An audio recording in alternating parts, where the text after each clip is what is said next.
pode me ajudar? Título da lição e verso dessa semana? Vamos lá. Inquietos e rebeldes. Estas coisas aconteceram com eles para servir de exemplo e foram escritas como advertência a nós, para quem o fim dos tempos tem chegado. 1 Coríntios 10, 11. Obrigado, Lenita. A lição dessa semana, continuando o nosso percurso aí no tema geral do trimestre e no tema específico de atenção nosso, que é a compreensão do significado das aplicações possíveis para o descanso de Deus. A lição continua trazendo para a gente alguns aspectos daquilo que nos rouba a paz ou aquilo que nos tira a centralidade das coisas, o equilíbrio adequado das coisas. E o tema dessa semana em particular olha para a história de um povo, a história do povo de Israel. E dentro da história de Israel, a gente tem alguns aspectos interessantes do modelo que, de alguma maneira, contribuíram para que o povo de Israel perdesse a paz que estava prometida para eles, a tranquilidade que estava prometida para eles a partir da saída do Egito. Daí o título da lição, Inquietos e Rebeldes. E há uma situação interessante na troca desses dois termos, né? De que a rebeldia comece com uma inquietação. E, portanto, o tema de atenção para essa semana é atacar o mal na raiz, ou seja, de que maneira o estar inquieto levará ou conduzirá o ser humano fatalmente a um momento de rebeldia, a um momento de rebelião, a um momento de revolta.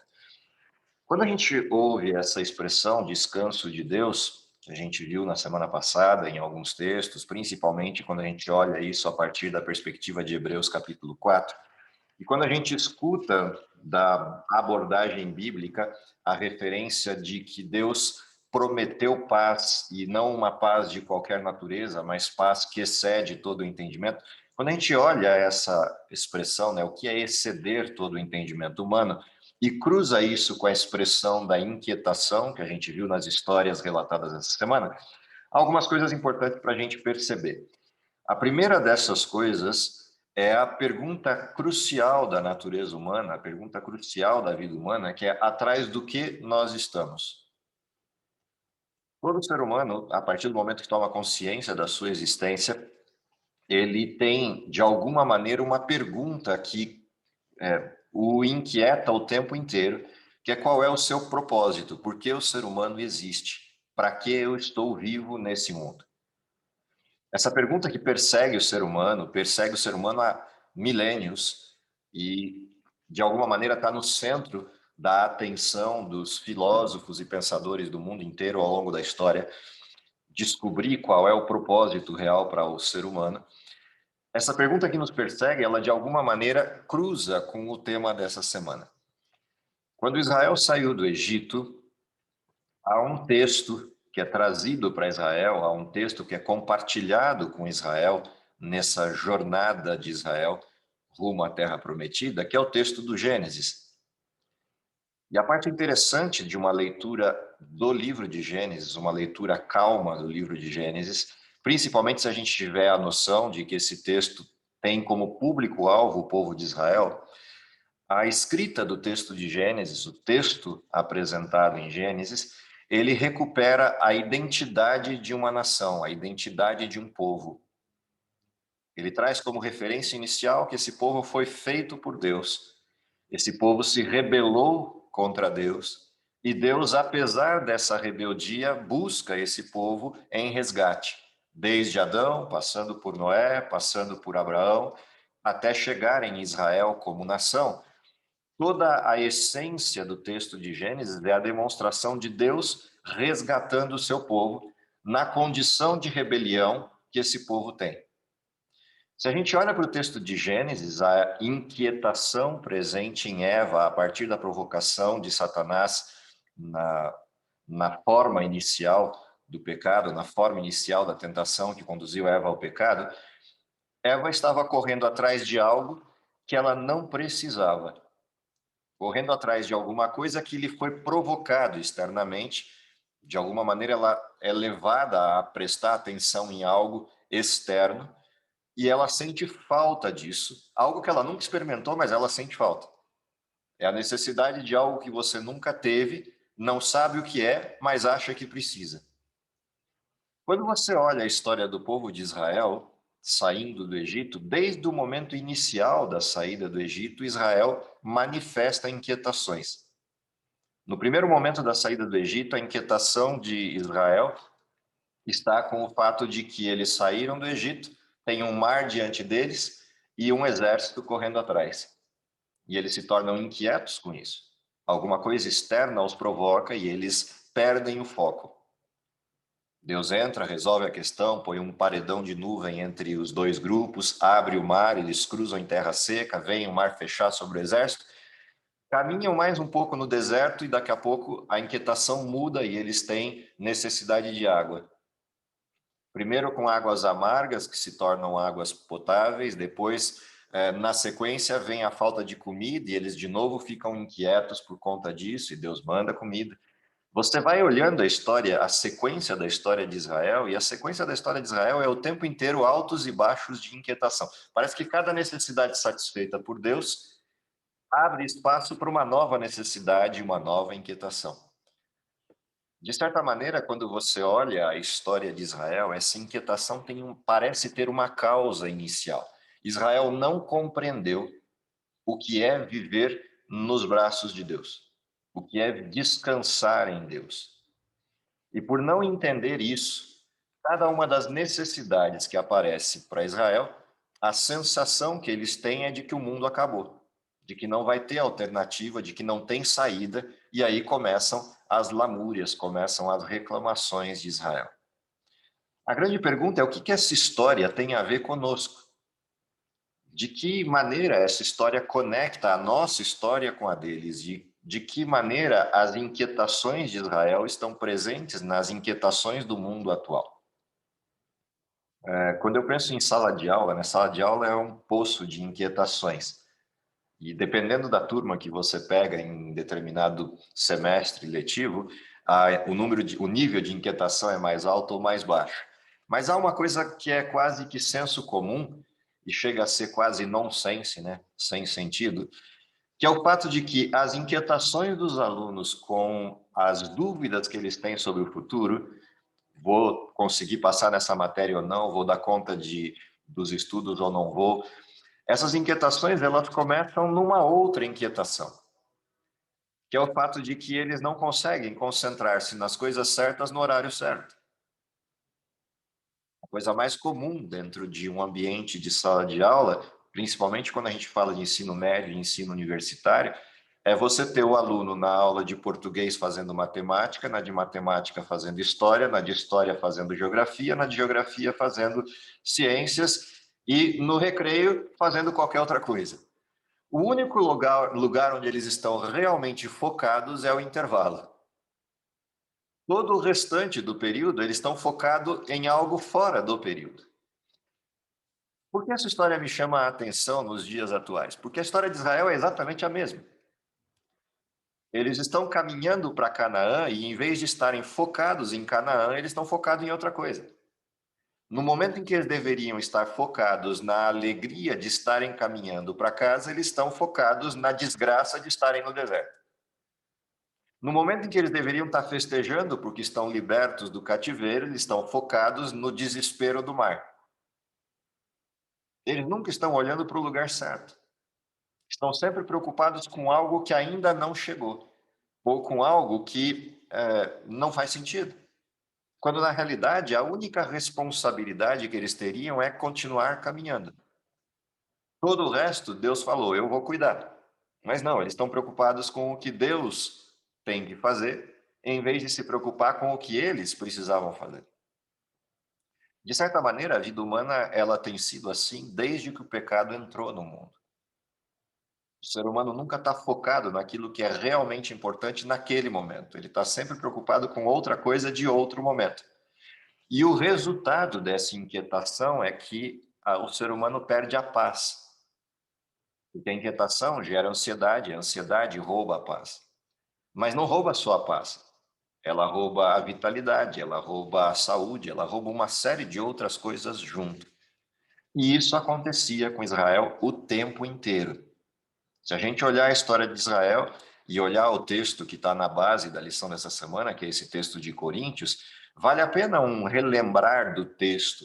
Dá uma olhada como é que Paulo descreve essa estrutura de Israel, provocando as pessoas do seu tempo para olharem para o lugar certo. E é interessante esse texto de Coríntios, porque ele tira um pouco do olhar histórico específico de Israel, porque o texto de Coríntios é uma provocação para o tempo de Paulo, ou seja, 1500 anos depois da história de Israel, o povo continua igual, olhando para o lugar errado e fazendo as coisas erradas por estar olhando para o lugar errado. E eu fico imaginando que 2000 anos depois de Paulo, o texto de Coríntios continua válido para a gente hoje. Olha como o texto descreve o desenho. Ora, irmãos, não quero que ignoreis que nossos pais estiveram todos debaixo da nuvem e todos passaram pelo mar. Qual é a primeira ênfase de Paulo aqui? O povo de Israel estava coberto por Deus, debaixo da nuvem. Liberto por Deus, passaram pelo mar. Mas onde está o problema? E ele continua assim: e todos foram batizados em Moisés na nuvem e no mar. E essa é uma expressão curiosa que Paulo usa aqui. Foram batizados. Os cristãos dos dias de Paulo também tinham sido batizados. Batizados nas águas e batizados no Espírito. Vai 2000 anos para frente na história, qual é a expressão? Fomos batizados na água, fomos batizados no Espírito. Ou seja, fomos batizados na nuvem, fomos batizados no mar. Nessa mesma condição, ele diz: e todos comeram de uma mesma comida espiritual. E aqui abrem-se dois elementos: o maná, que é o pão que veio do céu, e a palavra de Deus que foi dada no Sinai. E ele continua: e beberam todos de uma mesma bebida espiritual, porque bebiam da pedra espiritual que os seguia, e a pedra era Cristo. Ou seja, durante todo o percurso de Egito a Canaã, eles foram literalmente sustentados por Deus. Tudo que eles recebiam vinha de Deus. Anda 1500 na história, 1500 anos na história, chega nos dias de Paulo, o que Paulo está dizendo para os gentios e judeus do seu tempo, no caso de Coríntios, os gentios do seu tempo. Se vocês estão vivos, é porque vocês estão bebendo da pedra espiritual e estão comendo daquilo que Deus entregou. Se vocês têm alguma coisa em vida, é porque Deus cobriu vocês com a nuvem e vocês foram batizados no mar. Anda 2000 anos na história. Se estamos respirando, estamos vivos, estamos caminhando rumo a Canaã, durante a caminhada para Canaã, quem nos sustenta é Deus. É a mesma expressão. Ou seja, o que para Israel era uma Canaã física na região da atual Palestina ou Israel, para nós a Canaã é o céu. E a caminhada é a mesma. A única coisa que Deus pediu é: continuem caminhando. A minha nuvem vai sobre vocês, o maná está prometido e a água para beber está concedida. Nunca vi um justo desamparado e sua descendência mendigando pão. É a mesma expressão. Se você continua o texto de Coríntios, ele vem: mas Deus não se agradou da maior parte deles. Por isso, foram prostrados no deserto. Aqui tem uma coisa interessante da história. Quando eles tiraram o foco de Deus e perderam a esperança em Canaã, quando essas duas coisas acontecem, o deserto aparece. Ou seja, quando eles estavam focados em Canaã, ou seja, focados em sair do Egito, nada era ruim. Carregar o peso não era ruim, caminhar na areia não era ruim, porque eles tinham sido libertos. Quando eles perderam o foco em Canaã, o deserto fica ruim. No tempo de Paulo, quando as pessoas perdem o foco da Canaã celestial, Roma se torna ruim. Viver debaixo do império é ruim. Ser perseguido por judeus e por romanos é ruim. Perder as condições do entorno das aparentes benesses de Roma era ruim, porque eles perderam o foco, deixaram de olhar para o lugar certo. E aí se tornam inquietos. A pergunta é, 2000 anos à frente na história, no nosso tempo, o que causa perder de vista Canaã? Quando a gente perde de vista Canaã e perde a perspectiva de que Deus não nos prometeu as grandes benesses do mundo, mas nos prometeu na caminhada o sustento para que a gente chegasse em Canaã, tira o foco de Canaã e o que a gente começa a perceber são as coisas que nos faltam nesse mundo. É o mesmo pecado de Eva se repetindo dia após dia na humanidade. Tira o foco de Deus e daquilo que Deus prometeu, um jardim e a felicidade, e a única coisa que a gente consegue ver é o que falta. O conhecimento que estava presente, entre aspas, naquele fruto que não se podia comer.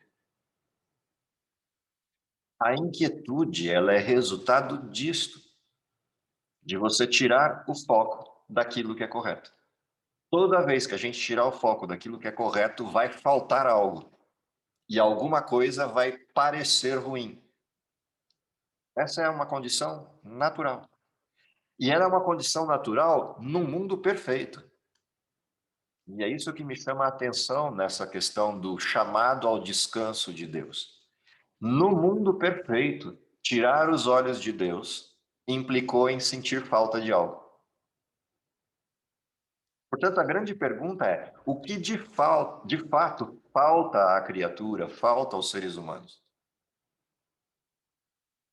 Não são as coisas, não são os elementos que a gente pode ter nesse mundo, mesmo que esse mundo fosse perfeito. O que falta, e sempre faltou ao ser humano, a partir do momento que ele tirou o foco do lugar correto, é Deus. É só isso. A completude do ser humano não está no jardim, não está nos animais, não está nem no existir. A completude do ser humano está em Deus. Toda vez que tirar o foco de Deus, todo o resto incomoda. Todo o resto fica ruim. E esse é o grande problema que Israel enfrentou. Israel perdeu a perspectiva das coisas, tirou o foco de Deus. E como tirou o foco de Deus, o que diz o texto? Deus não se agradou, porque ele fez Israel, mas Israel esqueceu quem o fez. Esse é o Gênesis. Essa é a razão para o Gênesis. Gênesis é uma expressão. No princípio criou Deus. Só existe felicidade se eu voltar para este princípio e entender que é de Deus que eu preciso. Ele é o centro, ele é o que supre todas as coisas. Todo o resto são pautas pelo olhar inadequado. O texto continua em Coríntios e olha para onde Paulo conduz. E estas coisas foram-nos feitas em figura, ou seja, como uma metáfora, como um exemplo, como alguma coisa para a gente aprender para não fazer a mesma coisa. E essas coisas foram-nos feitas em figura para que não cobicemos as coisas más, como eles cobiçaram. Quais são as coisas más? Água era uma coisa má? Ficar vivo diante do exército que perseguia o povo era uma coisa má? Comer era uma coisa má?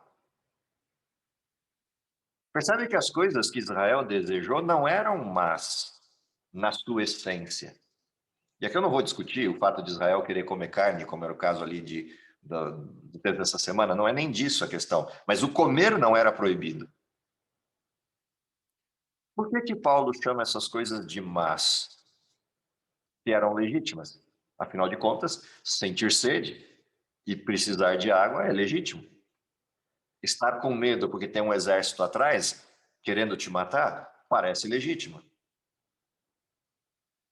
Querer comer alguma coisa diferente, já que você está comendo maná todo dia, parece legítimo. Aonde está o problema? O problema não está na legitimidade dessas coisas. O problema está no motivo pelo qual eles estão reclamando. O motivo pelo qual eles estão reclamando é que eles não entenderam que eles poderiam conversar com Deus e pedir variações. Eles não entenderam que o maná era provisório, porque eles perderam de vista a caminhada para Canaã. E aí o maná se tornou importante.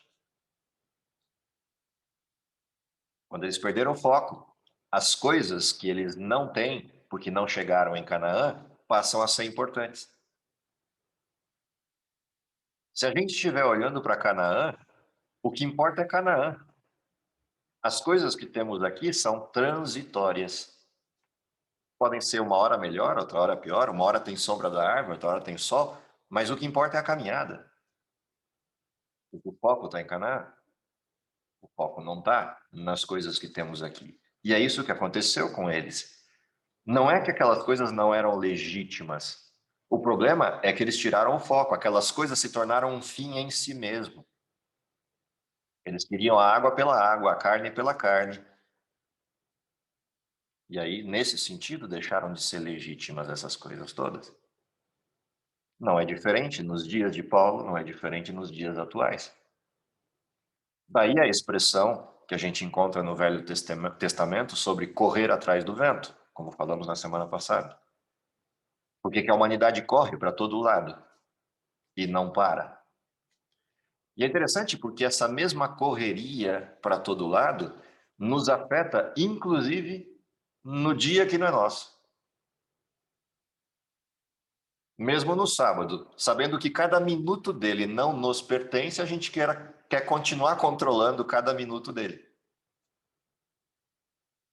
A gente quer o tempo do relógio para tudo, porque isso nos dá uma sensação de controle, mas ao mesmo tempo é a escravidão de todos nós. Somos escravizados pelo tempo porque o tempo nos falta. Ou a gente não se deu conta disso? Por que a gente não tem tempo?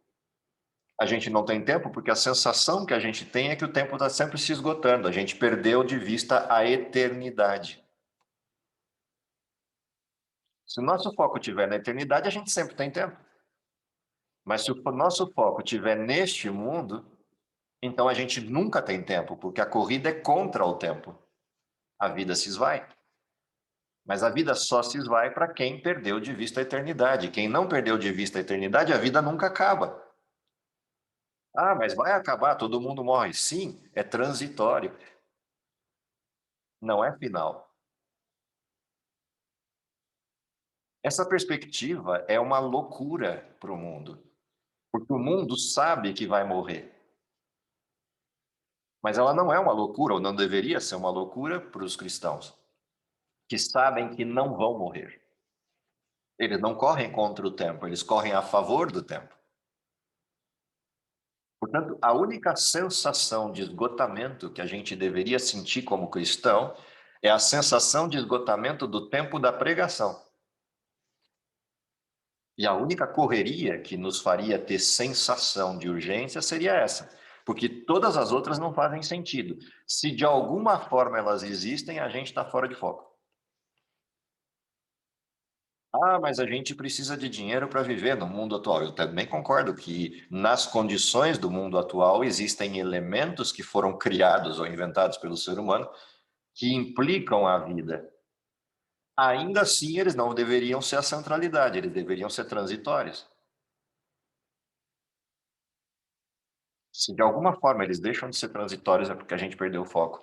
E não adianta a gente encontrar desculpas ou procurar desculpas para qualquer coisa diferente disso, continua sendo assim. Nós perdemos o foco. E é isso que Paulo está tentando levantar no texto, ao relembrar o que aconteceu com Israel. Se você olhar a sequência, para onde ele vai caminhar o texto? Ele diz: não vos façais, pois, idólatras como alguns deles, conforme está escrito: o povo assentou-se a comer e a beber e levantou-se para folgar. Do que Paulo está falando aqui? O que é a folga do povo de Israel? E o que é assentou-se para comer e beber? Tem algum problema de sentar para comer e beber? E tem algum problema de eu ter algum tempo de lazer? Não, o problema não era esse. O problema é que as coisas legítimas em Israel se transformavam em outra coisa. Ao folgar-se, significa que eles pararam de caminhar. E eles não pararam de caminhar para descansar. Eles pararam de caminhar por desistir. Mudaram o foco. Não há nenhum problema em descansar. Mas até quando descansa, o cristão continua com o foco naquilo que é a promessa de Deus, na centralidade da promessa. Ele descansa por estar cansado e não por desistir. E assim que descansou, volta ao pé na areia para caminhar em direção a Canaã. É essa a expressão do texto também de Paulo, em Romanos 5, quando ele diz que a esperança não confunde. A esperança não confunde por isso, porque eu sei para onde eu estou caminhando, eu sei qual é o meu propósito e eu sei o que eu preciso fazer enquanto caminho. Enquanto caminho, eu convido mais gente para caminhar. Enquanto eu caminho, eu convido mais gente para deixar de olhar para as coisas que nunca se esgotam e passar a olhar para aquilo que importa, que de fato não se esgota. As coisas que nunca se esgotam no mundo são as coisas que a gente quer. Aquelas perguntas clássicas, né? Quantos sapatos uma mulher precisa para ser feliz? E a resposta sempre é a mesma: mais um. Quanto dinheiro um homem precisa para ser feliz? E a resposta é sempre a mesma: um pouco mais. Nunca se esgota. As necessidades no mundo nunca se esgotam. E nunca se esgotam por uma razão básica: tudo que existe no mundo é transitório, portanto, nunca vai se esgotar. Mas quando a gente olha para Deus, a eternidade nunca se esgota. E quando a eternidade é apresentada, a gente tem a sensação de que sempre haverá tempo. Portanto, de quanto tempo e de quanto Deus alguém precisa para ser feliz? A resposta é a mesma: um pouco mais. Porque a resposta sempre seria a mesma: o que Deus fez? Deu a eternidade. Portanto, agora eu já não tenho mais a expressão um pouco mais, porque eu já tenho a eternidade. E quando a gente fala que Deus é também um pouco mais, o que Deus fez? Ele deu tudo. Portanto, eu não tenho em Deus e na eternidade a expressão um pouco mais, porque ela já é completa. É essa a paz que excede o entendimento. E por isso é possível desfrutar disso no mundo de hoje. Porque quando se compreende isso, tudo o que acontecer no mundo atual vai ser visto como transitório. Porque o real está focado, o real está em cena. É nesse sentido que o folgar de Israel apareceu e o assentar-se de Israel apareceu, ou seja, eles perderam aquilo que era a referência.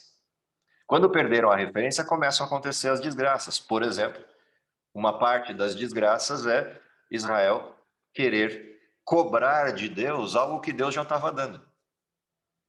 Querer cobrar de Moisés algo que já estava concedido. Deus fez de Israel uma nação. Não é suficiente, nós queremos ser iguais a Moisés. Percebe? Eles nunca estão satisfeitos e nunca vão estar satisfeitos. O mesmo contexto está disponível com a gente. As pessoas ganham uma função, querem a próxima. Ganham um cargo, querem o cargo de quem deu. Ganham um trabalho, querem a folga de quem deu o trabalho. Ou seja, elas nunca estão focadas naquilo que realmente receberam. E, portanto, nunca vão ser felizes. Porque sempre vão ter a sensação de que falta alguma coisa. Porque a perspectiva delas não é o que elas têm, é o que elas não têm. O texto continua e diz assim: e não nos forniquemos, como alguns deles fizeram, e caíram num dia 23.000. E não tentemos a Cristo, como alguns deles também tentaram e pereceram pelas serpentes. E aqui, Paulo vai lembrando de cada uma das circunstâncias de rebeldia de Israel. E percebe que a inquietação pelo que falta começa a fazer para Israel o peso da observação dos que cercam Israel. Eles têm Deus e têm tudo, mas em vez de olhar para isso, eles olham para os povos vizinhos e começam a imitar seus hábitos. Alguma coisa semelhante ao que acontece no mundo atual. As pessoas vão para a igreja e não percebem a igreja ou Deus. Elas ficam olhando o que o mundo está fazendo enquanto elas estão na igreja. E aí ficam contando as horas do sábado para o sábado acabar para elas poderem fazer o que o mundo está fazendo. Afinal de contas, como é sábado ou é domingo, as pessoas estão fazendo festa, fazendo churrasco, indo para as festas, etc. E eles estão na igreja. Então fica contando a hora para que o sábado passe e vai empurrando as horas do sábado para ver se chega logo o sábado à noite para poder sair. Afinal de contas, sábado inteiro as pessoas estão no parque, estão no shopping, e eu estou aqui na igreja. Essa percepção do que falta quando eu passo a observar o mundo e não a Deus, me rouba a visão do que o mundo de fato tem. O salário do pecado é a morte, e a gente se esquece disso. A gente só olha o temporário e esquece que o final não é transitório. O final ou é vida eterna ou é morte eterna, não é transitório. Mas a gente só olha o intervalo. O que é a inquietação que leva à rebeldia? Ora, se eu estou inquieto com o que eu não tenho, e eu me sinto aprisionado por Deus por estar com Ele, de quem eu vou reclamar? De quem Israel reclamou, de Deus. A quem eu vou culpar pelo que eu não tenho? Deus. Por que o Senhor nos tirou do Egito e nos trouxe para essa desgraça de deserto? Lá nós tínhamos comida, tínhamos panela. Ninguém lembra dos tijolos, ninguém lembra da palha, ninguém lembra do chicote, ninguém lembra de subir o sol escaldante para levar pedras no alto das pirâmides. Ninguém se lembra disso. Só se lembra que tinha panela, tinha carne, tinha comida, tinha água. Isso é o que se lembra. Mas ninguém lembra que era escravo. Esse é um dos problemas com o mal. O mal, primeiro, nos mostra o que falta. Apaga a nossa memória das desgraças que vivíamos e faz perder a perspectiva de que estávamos mortos e agora estamos vivos. Ou seja, as pessoas não lembram do chiqueiro e dos porcos, só lembram das festas. Na história do filho pródigo, por exemplo. E esse é o problema. É essa situação que conduz à idolatria. Ora, se Deus não é suficiente para me dar as coisas que o mundo tem, então esse Deus não serve para mim, eu quero outro. Se esse Deus me manda caminhar e não é caminhar que eu quero, então eu quero outro Deus. O mais curioso é que Israel não abandona Deus, só que é um Deus diferente. Um Deus que eles possam coordenar, um Deus que eles possam ordenar, um Deus que eles possam, de alguma maneira, subverter a sua própria vontade. Esse é o conceito de idolatria. Idolatria não é necessariamente criar um outro Deus, é transformar o existente. E Israel fez isso. Se você olha a sequência da história de Israel, você vai ver na sequência da história que chega um momento que Moisés não aguenta mais. E Moisés conversa com Deus, não dá mais. A carga de levar esse povo é muito grande. O problema não era conduzir o povo, o problema é aguentar a reclamação. Eu fico imaginando que provavelmente Sérgio Reis era vivo ou assistiu essa cena quando criou a musiquinha lá do Pinga em mim, né? Nessa casa tem goteira, pinga em mim. Porque Israel era assim, o tempo inteiro reclamando. Cada coisa satisfeita era uma reclamação nova. Chega uma hora que Moisés não aguenta e Deus fala: ok, eu vou dividir a carga. E aí Moisés chama 70 pessoas, por ordem de Deus, que deveriam ser aqueles com quem ele dividiria as cargas. E Deus faz cair sobre eles o seu espírito e eles se tornam profetas como Moisés era profeta. O que acontece na sequência? Duas coisas curiosas. Dos 70 vieram 68, né? Ficaram dois em casa. E sobre os dois também caiu o espírito. E aí daqui a pouco vem um moleque reclamar: olha, tem dois profetizando lá que não apareceram aqui. E aí Josué, sem compreender muito a situação, vira para Moisés e fala: proíbe os dois. Não, não é para proibir, foi Deus quem escolheu os dois, eles é que tem que estar aqui. Ou seja, tentaram se esconder e Deus foi lá e trouxe os dois. À força, entre aspas. O que acontece na sequência? Os outros começam a reclamar, por que só os 70 e não a gente? Por que Deus escolheu aqueles e não nós? Ou seja, continuam vendo o problema. O pior é que os dois mais próximos de Moisés são os que começam a reclamar. E insuflam, principalmente Miriam, insufla o povo a reclamar com Moisés pelo sectarismo. Qualquer semelhança com Lúcifer no céu é mera coincidência. Por que Jesus e não eu? Por que que ele vai ser chamado para o conselho de criação da terra e eu não posso? Porque Moisés e não nós, Arão. E de novo Deus tem que se manifestar, chama os três para fora da tenda. E aí a lepra cai sobre Miriam. E aí nesse momento Arão se desespera de novo e começa a orar: Deus, salve Miriam. Por que que caiu a lepra sobre Miriam e não caiu sobre Arão, se os dois eram rebeldes? Tem uma diferença entre os dois. Arão era rebelde, mas não incentivou os outros, ele só era rebelde sozinho. Miriam era rebelde, mas se escondia atrás dos outros e botou os outros para reclamar. E, portanto, ela fez cair pessoas, e sobre ela caiu a responsabilidade sobre as outras pessoas. Isso não é muito diferente dos dias de Paulo ou dos dias atuais. Tem os que são rebeldes, mas não falam com ninguém. E tem os que são rebeldes, mas não têm coragem de aparecer. Então vão empurrando os outros para falarem no lugar deles. Criam a confusão, armam a confusão. O resultado, a lepra. Porque o salário do pecado é a morte. A condição que está manifesta ali na rebelião de Arão e na rebelião de Miriam é uma condição bastante grave, porque eles não estão questionando Moisés, estão questionando Deus. Quem é o Senhor para escolher Moisés e os 70 e não escolher a gente? Nós estávamos desde o início trabalhando e o Senhor não nos escolheu? É a mesma coisa que Lúcifer falou para Deus. Na realidade, não para Deus, porque ele não tinha coragem, então falou para os anjos. E arrastou um terço dos anjos com ele, com essa ladainha. Olha, Deus não está sendo justo.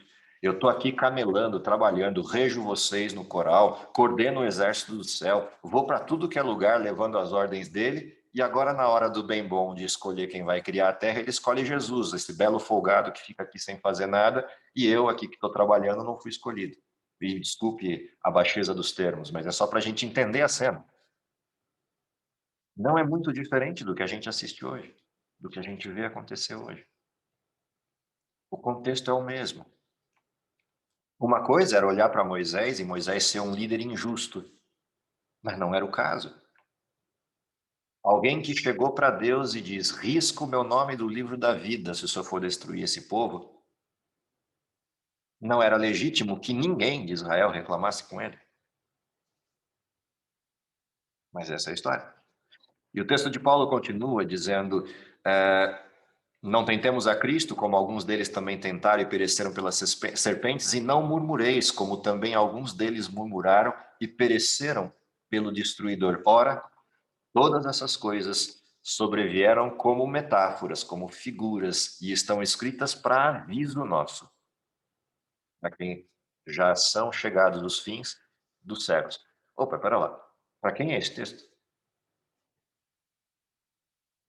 Esse texto seria para o povo dos tempos de Paulo, não fosse esse finalzinho da história que provavelmente nem Paulo compreendeu. Esse texto não foi escrito para os dias de Paulo, embora servisse para os dias de Paulo. Afinal de contas, os membros da igreja de Corinto estavam seguindo os hábitos dos gregos da sua época e querendo as coisas que os gregos tinham, em vez de se preocupar com as coisas que Deus tinha prometido para eles. A questão é que Paulo completa a frase dizendo: para quem já são chegados os fins dos séculos. Portanto, esse texto ele é para nós, para quem vive o fim dos tempos, embora tenha sido escrito por Paulo há 2000 anos atrás. Bom, mas de que maneira esse texto nos atinge, de que maneira esse texto nos provoca, olhando essa questão da inquietude e da rebeldia de Israel? Quando a gente observa os textos apresentados nos testemunhos, nos escritos de Ellen White, nos testemunhos para a igreja, o que a gente percebe é que o comportamento de Israel se repete no tempo do fim. Quando a gente lê os textos que descrevem o povo do tempo do fim, a gente vê duas coisas importantes nessa descrição: a intensidade e o volume do pecado do mundo, homens amantes de si mesmo, avarentos, presunçosos e todas as demais coisas que estão na lista de Timóteo ou outros textos. Mas a gente também percebe que quando a descrição é do povo de Deus, a referência é Laodiceia, o orgulho de Israel. Rico sou, de nada tenho falta, mas não percebe que és miserável, pobre, cego e nu. Esse texto quer dizer: tem a palavra de Deus completa, Israel recebeu isso no Sinai. Tem a presença física de Deus disponível, a presença do Espírito da profecia. Tem a cobertura da nuvem, a proteção de Deus, o pão nosso de cada dia nos dai hoje. Mas perde o foco. O foco de Laodiceia está nas coisas do mundo. E por coisas do mundo, não entendam os pecados do mundo, embora isso também seja verdadeiro. Por coisas do mundo, entenda as coisas legítimas do mundo. Mais preocupante do que os pecados que tem no mundo e que enredam pessoas atrás dele, são as coisas legítimas que tem no mundo, mas que nos roubam o foco. Nos roubam a atenção, nos fazem perder a perspectiva, e isso gera ansiedade, e da ansiedade vem a rebelião. O passo anterior à rebelião é a ansiedade. E por ansiedade aqui, eu não estou falando ansiedade doentia, né, do sentido de uma perda hormonal que nos leva a um processo de ansiedade ou depressão por doença. Eu estou falando da ansiedade construída, arquitetada pelo ser humano, alimentada pelo ser humano, que pode até virar doença também, mas teve um passo anterior. Então, há as duas coisas. A doença é perdoável e que Deus cure. Mas a doença construída pelo ser humano, que levará também à doença, essa não é perdoável. Porque o próximo passo antes de virar doença é rebelião. E este é o problema com Israel. E é o problema com quem vive no tempo do fim. Por que razão? Porque quem vive no tempo do fim vive uma oferta muito grande de elementos disponíveis. Satanás foi se aprimorando no tempo. 6.000 anos de experiências é tempo suficiente para ele entender quais são as coisas que atraem o ser humano e tiram o foco, roubam a paz, roubam o tempo. Nesse contexto vem a proposta de Deus: aquietai-vos e sabei que eu sou Deus. Há várias coisas nesse texto, mas em relação à lição dessa semana, a principal delas é: eu preciso parar, eu preciso olhar para o lugar certo e entender que a completude está em eu sou Deus. Quem encontra isso, encontra paz. Quem entende isso, encontra a nuvem e a coluna de fogo e vive em paz. Mas, acima de tudo, quem encontra isso, entende que a única razão para estarmos aqui é continuar caminhando até chegar no destino. Tudo que tiver em volta é algum tipo de desperdício de tempo, de perda de foco. É a caminhada que importa. Portanto, a ansiedade por essas coisas e perder a paz por causa destas coisas não faz sentido. Para aqueles que descansam em Deus, não faz sentido. Ah, sim, precisamos das coisas? Sim, vamos usar as coisas. Precisamos das coisas para viver? Não, precisamos de Deus para viver. As coisas são coisas que Deus nos deu enquanto estamos aqui. E nos dá na medida certa, na quantidade certa, na necessidade adequada, para o uso naquilo que ele pediu, o uso na missão. O que eu realmente espero é que a gente entenda essa provocação, porque senão é só um olhar para trás, enquanto história de Israel, e falar: nossa, como aquele povo era difícil, eu que não queria viver lá. Sim, você vive dentro desse povo. Israel continua vivo, não o físico, mas o Israel espiritual. E, portanto, a confusão entre fé verdadeira e a presunção de fé, rico sou, de nada tenho falta, continua disponível hoje. Continua sendo uma vivência atual. E, nesse sentido, a grande provocação é: aquietai-vos, sabei que eu sou Deus. Serei exaltado entre as nações, serei exaltado na terra. Qual é a forma de Deus ser exaltado entre as nações e ser exaltado na terra? Pessoas que vivam a paz que excede todo o entendimento. Nada provoca mais o mundo do que encontrar alguém que não é do mundo. Nada te deixa o mundo mais irritado do que encontrar alguém que não é do mundo. Vistes na terra que você disse que é tua, o meu servo Jó, que é homem íntegro, justo, temente a Deus, se desvia do mal. Esse é o desenho de expectativa de Deus para quem vive a transitoriedade da terra. E nisto o mundo vai começar a fazer perguntas. Eu não te entendo. Está todo mundo desesperado e você está calmo? Eu não te entendo. Está todo mundo ansioso e você está calmo? Sim, eu não estou calmo porque eu não estou vendo a desgraça do mundo. Eu estou calmo porque eu sei quem é maior que a desgraça.